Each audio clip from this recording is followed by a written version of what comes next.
my computer. Okay, perfect. Hi. Hi. Now we're really recording. Okay, so we want to welcome Miss Claudia Doyle. Is that your last name still? It's still technically legally, yes, Yes. but it's changing to Mueller. I'm going And by that's Claudia Mueller. because you just got married. I just got married. Hey. Congratulations. I know. And I Claudia get is the owner of things out of clay, and I still wear this. You made that? No. I said I make things out of clay, and I still wear it. Oh. I thought you Probably said I made this out of irresponsibly, clay. but it's okay. That's all right. That's fine. So this is Claudia Doyle, soon to be Claudia Mueller, who is the owner of Ink and Mud Collective, right? It's collective, right? It's just Ink and Mud Company. Oh, company. I want to call it collective because ours is CO and we have a collective. That's why. I like that. And we are interviewing you today because we have an awesome collaboration we did with you. We commissioned you to be able to create a holder for our candles. So you and I and Brett from Light Provisions worked together and came up with this really cool concept. And why we have it burning, but we do. It's currently burning, but you made these for us. So we wanted to talk to you all about your business, what you're up to, how you got into it, what things look like for you, and then just some other fun things. So do you want to start kind of at the beginning, how you got into pottery? Yeah, I'd love to share a little bit about that. So I'll share more, or I'll start more with the fact that I never viewed myself as an artist or creative growing up. Growing up, I was a very strict athlete, and I stuck to that mindset and what that stereotypical athlete would look like. So I was really dedicated to my sport. And then into college, even more so, became really. What was your sport? I was a swimmer. Yes, so I have strong arms for pottery, and it's great. Yeah, you do. But yes, I grew up, I was very dedicated. And actually, I came to the Olympic Training Center here in Colorado Springs when I was 16 and 17 years old. And that was my first ever experience with the Springs, which is kind of a cool story. And I remember running around Memorial Park, literally running, training. And I was like, I think I'm going to live here someday. And dang, manifestation works, people. It does. Yeah, I grew up as an athlete and kind of had this mindset of I could only do one thing and I could do it really well. So I was going to do that thing. Meanwhile, I had several siblings, which is great. And one of them was an artist, and she specialized in ceramics, actually. So I kind of got to experience it from her lens for quite some time growing up. And then in high school, it's a part, you got to take art classes. I couldn't draw, I couldn't paint, but I was like, mud's fun. So I sat down and I learned how to make a few things out of ceramics. And that was my first ever real interaction with it. And I came to really love it. So I would spend Saturday mornings going to swim practice. And then right after, I'd go to the studio and I'd get to sit down for a few hours and work on my things I was working on for school, which was really fun. But I let it go after school, and I just let the kind of creative side of that aspect of my life close off a little bit. And I honed in even more on swimming. But then when that came to an end, I got to explore what was beyond that for me. So for me, that turned into a little more of a creative outlet. I got curious about a lot of different forms of art. And then I decided to settle back in and not took a course, but I went to a community center in Ohio where I was living at the time, and chose to attend open studio a couple of hours a week, but nothing crazy committal. I was just I kind of miss this and I want to explore it a little bit. And admittedly, I skipped a lot of hours. I was like, yeah, maybe this isn't for me. Yeah. You don't have to tell anybody, it's fine. But I found myself, after moving to Colorado, I lived in Denver for quite some time, and yet again went down this single track of fitness is like the most important thing to me. It is my career. I'm going to continue to grow down this specific path. But there's a little inkling that got really interested in a creative outlet. And I started looking up different places to go throw clay on the wheel. And not shot put. Yeah, it's not shot put. Mhm. To where I could throw. And there's so many different places in the Denver area, but I didn't follow through with any of them. And when I moved down to the Springs, I happened to live across from Cottonwood Center for the Arts. So I started going and attending open studio there and just like slowly getting back into things, but slowly turned to quickly very fast. So after about a month, I started to really get the hang of things again. And I started dedicating myself to just creating specific forms and trying to get better and better at making those forms repeatedly. And I wanted to focus on making things that people could use every day. I created an Instagram for it and people started following along, and somebody was like, I think I would buy that. And I was like, what? You would? But yeah, I think it was a very long buildup to something that has quickly turned into something that means a lot to me and has been a very wonderful outlet for creativity that I'm like allowing myself to grow into for the first time. Yeah, I think that's I've heard the story a little bit from you before, but you filled in more details. And I think that it speaks to, I think a lot of people get caught in this one track space where you think that you need to like focus in on this one thing and you negate this other stuff that's really important to you and your development. And so it's really nice to hear like how that sort of like worked its way through for you, and now how it's sort of completely shifted, and this is your main thing now, right? Yeah. So, and you decided then, like when somebody was like, oh, maybe I will buy that, is that what the point where you're like, maybe I should make this my business? That was the point when I started considering that other people saw value in things that I was creating. And I don't know if I necessarily like had that perspective. I just liked doing it. And yeah, I think that was kind of the seed that got things going and encouraged me to take another deeper look at things. Well, it's interesting, and it may not be directly comparable, but I'll speak for myself and I think for Erica too, in saying that when we are trying to get into like the social impact and kind of brand development world, you almost have this fear that, do I belong in this space? Like, this is a world that has high standards and that sort of thing. And, am I going to be welcomed into this world? And you were saying you never really considered yourself an artist. So I guess it's putting yourself out there as like, maybe I am an artist. I don't know. That's sort of a loose definition, right? So do I belong in this space? And I guess my question is, how have you found working in this space, in this world, and the competition that comes along with it, or anything like that? Has it been a collaboration? Partnerships? I mean, how's that been for you? Yeah, that's a great question. I think that it has allowed me to see myself in a lens as like an artist. I think for probably the first year that I started doing this consistently and like making pots, I don't think I wouldn't say that word. I would be like, I'm a maker. I make things. Yeah. Like, I'm not an artist. And I think it is, the identity of that for some reason feels like, I think the trendy term is like imposter syndrome. Yeah. But it is more than that, because it's almost like we're holding ourselves back from just like allowing something to be what it is. But yeah, it feels really encouraging. I would say specifically here in Colorado Springs, I feel very encouraged, yes, to collaborate with so many different people, to just like make the things I'm making and feel supported by the community.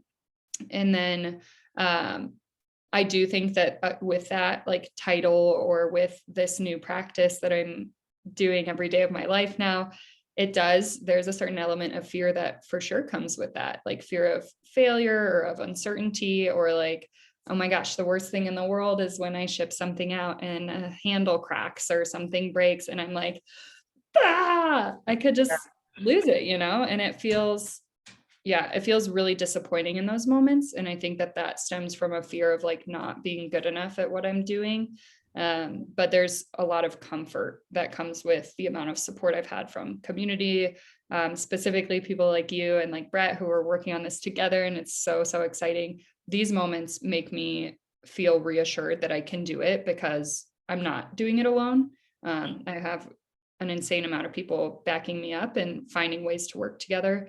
But yeah, I think that those are, wow, what a good question to reflect on. Well, it's something that I think we're learning too, is that reliving what you're talking about. Yeah. And when you find out what you want to be when you grow up, when you are still growing up, and you find out also that most people are sort of wandering their way through too, right? Like this is when do I really feel established kind of entrepreneurship is a lot in that way, I think, and you're trying to figure out how to feel like you're doing what you want to do and stepping into that. And it takes a lot of courage. And we're experiencing a lot of that ourselves. So it's reassuring to hear that you're having those things too. Not alone, my friend. Yes, We're not alone. Well, and you mentioned like the Springs community. Do you really feel like you've been welcomed into it from an artist standpoint, a maker standpoint, from sort of moving into this? Because it was really here that you kind of dove in and opened up to it. And how has that experience been for you overall?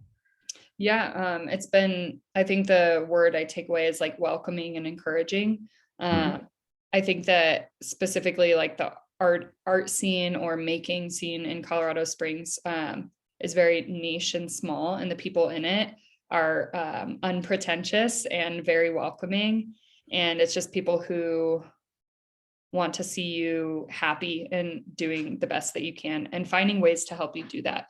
I think like I'm sorry, my dog is like pushing me out of the way. He just wants to do it. We kicked 3 out. Yeah, we kicked 3 out, so you can bring yours in. It's fine. Okay, great. Noted. But yeah, I think that like my first market I ever did was at El Magre a few years ago. And it was like a holiday market and nothing was consistent in my products that I made. And like, meanwhile, there were a few other ceramic artists that were there. And I just remember every single person coming up to each other and just like having conversations and talking and connecting. And I was like, okay, this is what this is about. Like, it's not about making the best dang thing. It's about like meeting all of the people around you. And then one of the ceramicists came up and was like, hey, where are you currently making your stuff? Where are you firing? Do you need a kiln? Like, what can I help you get? And it was just a immediate, like a warm hug of just like, yeah, come on in. We've got you. Yeah. Awesome. Yeah. Do you have, when you talked about you were like, when you started, you were inconsistent in your work. Do you feel like you've gotten to a point now where it's consistent? And just to tell the viewers, like, what are the main things that you do create and that you make? Like, what do your lines look like, I guess? Ooh, great question. I primarily make dinnerware and home goods. I think that I focus on minimal design, letting the raw clay use, I guess, just shine through. The texture of it is just a really lovely thing that I admire so much. So I try to keep a lot of my pieces unfinished in a place or two. Specifically on my edge mug, it's just raw on the bottom. And then on this candle, it's raw on the bottom. Thank you. Yes, there it is. To just let the natural element shine. Yeah. But I think my primary focus is a lot of mugware, a lot of things that you can practically drink out of, eat food out of. I love making dining sets. I love cooking. And I just wanted to find a way that I could be doing some of the things that I love together. And it just felt so natural to do that. I think like a lot of ceramic art is, maybe not a lot of, but there's a lot of ceramic art that's larger or more ornate. And mine is just very simple, functional, and is meant to be a part of every single day. Yeah, and it is gorgeous. I love it. Thank you. What is the supply world for you like these Ooh, days? Is that I something hear that's that challenging? clay is hard to get now. Clay can be hard to get. I source through a group in Denver, which ironically is some of the same. I was really like, I was very spoiled growing up. There's a very large clay company in Columbus that I used to source a lot of stuff from, but there's also a clay company in Minnesota, which is not too far from Ohio. People who from the west side of the US, you may not know. Great clay. But No, I grew up in Iowa. there you go. Yes. Ryan works in Ohio. Great. I love it. Yeah, everything is like was sourced from either Ohio or Minnesota, but this company that we source from in Minnesota is also sourcing in Denver. So I'm familiar with the clay that I use, which is super cool. I do drive up to get it. I do not deliver things, which is very nice and also sometimes out of the way. But currently I am short on one type of clay that I use, and it's just super slow to get in. But I'm very thankful for the people. I source a lot of my clay through Continental Clay up in Denver. And they are very quick to communicate when new things get in. And it's all about like developing relationships with people so that you can stay connected and know when they're experiencing shipments or shipment delays. But yes, for getting clay, it's relatively easy. It is just time consuming at times. For firing things, I had the massive, I want to say like privilege to get a kiln last year. I bought it right around this time last year, and it has been the most empowering thing ever. But due to shipment delays, I did not receive it until this April or May. So it was quite a delay, and I experienced a lot of just difficulty navigating production timelines because I did rely on somebody else's kiln to use. I would rent out kiln space and they would help me fire everything and get it done, but it required a lot of transport, which there are several stages of firing in ceramics, and just like several different stages of drying and production. And in some of those processes of transporting my product from my studio, which is in my garage, downtown, I would lose a few pieces. So my loss was like really, really high. And that is what it is. But yes, ever since I did get my kiln, it's been a very empowering thing. Outside of that, I recycle a lot of my clay. So if you've seen any of the marbled work or on these candles, it's all recycled, reclaimed clay. So it's a mix of several different clays, and it is the best way to reuse and create something completely new. So I am doing that. I recycle a lot of my shipping materials, which hasn't been a problem, but more of just like, I've been really lucky in terms of delays and such. I think the hardest thing has been the kiln. Yeah. And your studio, you said, is in your home right now, right? Yes, it is the best thing ever. I would show you a tour if it wasn't totally splashed with clay everywhere from Well, maybe another day we can tour. Maybe we can get some still shots or something to cut into the. Yeah, I'd be happy to take some for you. I love that space, and it has been a true labor of love. My partner and I have been working on building it out and equipping it with enough shelves to move everything through and have clay readily available and my glazes all organized. But I love it. Cool. What's the future look like for you? Where are you headed with this? And have you thought about it? And, what's the big dream? And even the little dreams before the big dream, whatever that looks like. Yeah, I think like, it's easy to be like, oh, I want this to grow and turn into a flourishing, completely smooth operation. Obviously, I think that's a normal wish. That's fine. Right. Totally normal and totally happens with no kinks whatsoever. It's fine. Never. Yeah. Always smooth sailing. I think that right now I see myself growing quite a bit, from last year to this year. And I see a world in which what's next is like establishing systems to be able to continue growing at a same, if not like higher rate. I don't know what that looks like. I wish I had like a more clear vision. And Erica, I was kind of talking to you about this. Like, I haven't really sat down to honestly take a look at that and consider what exactly would that look like, and what is the outcome that I do want from that, instead of just like letting it grow for the sake of growing. What is my purpose and intention behind that? Because to me, that's so important. Is my purpose to grow the business so I can provide ceramics for the West Coast? Is it like specifically I want to create job openings for local artists in Colorado Springs? I don't think I've created that vision yet. So I know that growth is in the future, but the water is muddy, and pun intended, I was like, Inky and muddy. for what's to come. But I do think like ideally I'd be growing out of my garage space and into some sort of space in which I can produce more. I would definitely need to hire somebody to continue to grow. And like, yeah, I think the future looks like that becoming my primary. I love doing so many different things. So it's hard for me to like, ironic story of me having this one track mind for so long. And then all of a sudden everything opens up and I'm curious about everything. So just learning to like hone that back in while still holding space for all the things I'm interested in. Will you use any other media? We've been watching glass blowing a little too much lately. So I'm wondering, are you going to dip outside of the clay at all? Or is it strictly a clay love for now?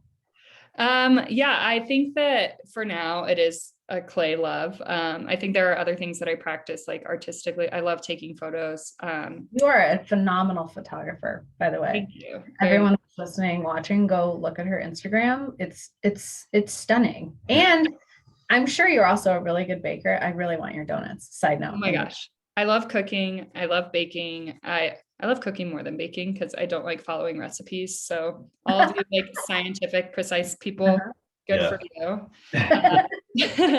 But yes, I think that like creatively, I like to express myself through cooking and through taking photos. And just making ceramics. It is kind of funny because now that like you do mention that, I started ink and mud because I was interested in watercolor and started that was the ink portion. I was going to ask, where's the name from? Okay. Yeah. That's a good question. And I hadn't gotten to that, but yes, ink and mud, because I was doing watercolor or like painting, or at least trying, and then ceramics. And quickly I was like, don't need to paint as much. I got a kiln. Yeah. Well, you can use your glazes. Glazes is like painting, I guess, right? Yeah, it is kind of. Yeah. Glaze is this very interesting little chemical world that I'm just learning a lot more about. But yes, it's painting to the extreme. Literally. Cool. Do you want to just touch a little bit on our collaboration and your inspiration behind the design of we don't have the other one.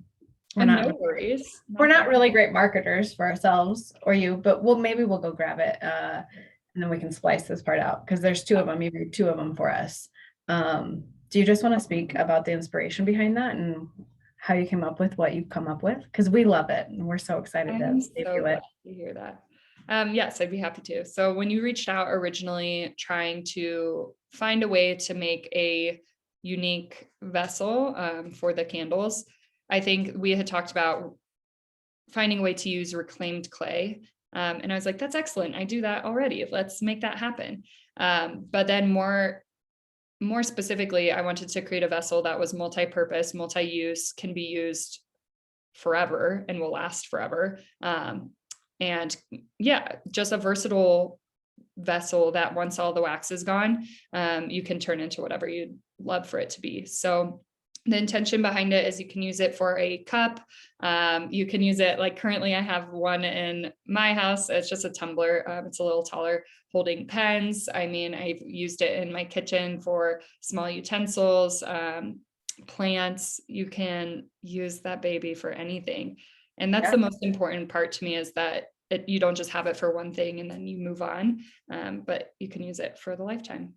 Yeah, and I think that is what we love so much about it, because that was our big ask, was so many times candles are made and people don't recycle or reuse or reinvent the container. And so we really wanted to be thoughtful about producing something, because I love candles. I think they're amazing. And having Brett in our community and then having you, we wanted to make sure that we could provide something that people could use over and over and over again. And once we have the shop open, we're going to offer free little plantings of succulents in them if people buy them and they want to bring them back, and we'll put it in there for them.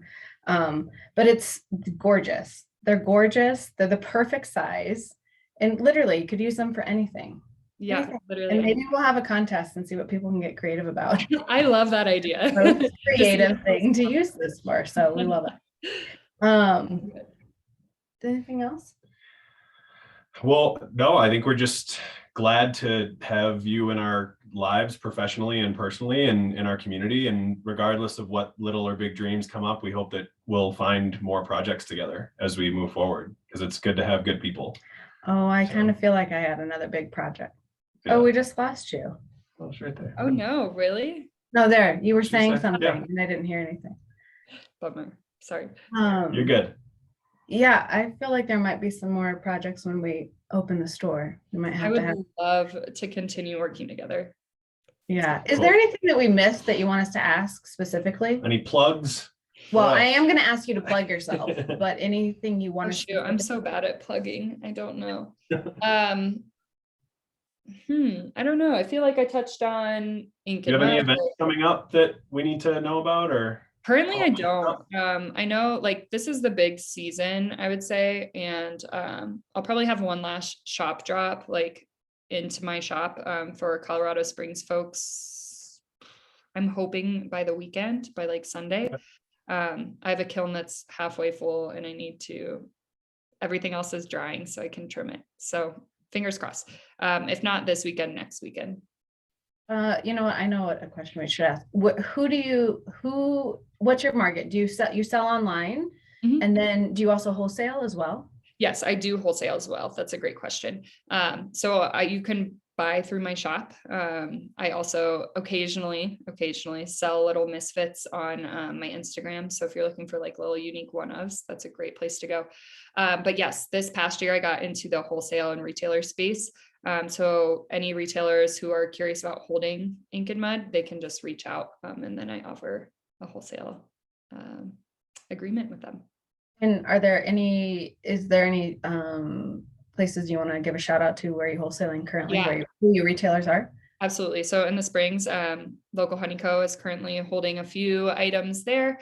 They have been wholesaling since the beginning of my wholesale. So that's amazing. And I'm so Yay. grateful for And them. they're Talk just about they're community. great. Yeah, such lovely humans. Yeah. There's a shop called Conifer up in Denver. It's in the Rhino area that is holding my stuff currently. The owner is incredible. She also carries Brett's candles, and it's kind of fun to have that collab. Yeah, I love it so much. Yeah, gosh, what a wonderful human. And then recently, I believe it's just for the holiday, but Juniper Valley Ranch is holding things through Karen, through Fortitude and Finn.